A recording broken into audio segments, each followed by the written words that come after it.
માણસ હોય ને એ કોઈની ભેગો વિવાદ ન કરે. જે ખરેખર સમજેલો હોય,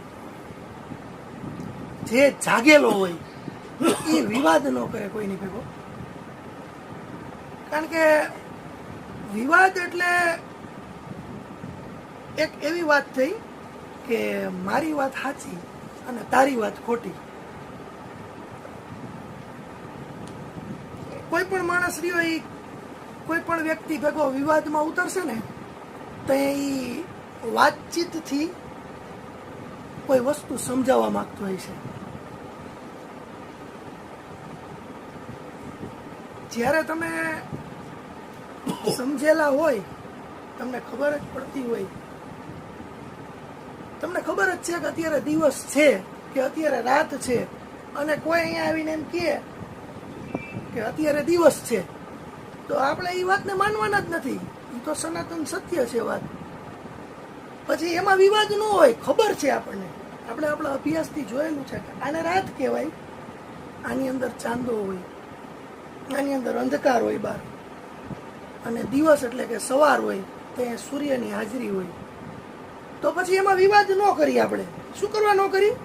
આપણને ખબર છે રાત એટલે શું ને દિવસ એટલે શું, એનો ભેદ આપણે જાણી ગયા છીએ.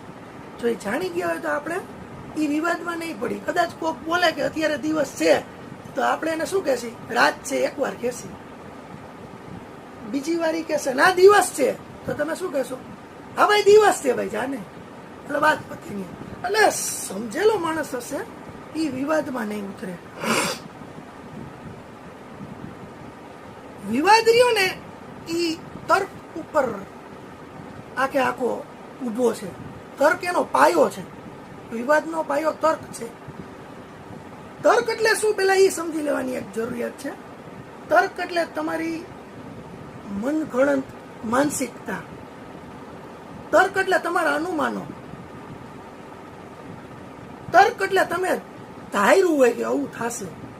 જેમ કે કોઈ ક્રિકેટની મેચ હાલતી હોય, એમાં 4-5 પ્લેયર આઉટ થઈ જાય, પછી તમારો તર્ક તમે લગાડો કે આજે ઇન્ડિયા જીતી જશે.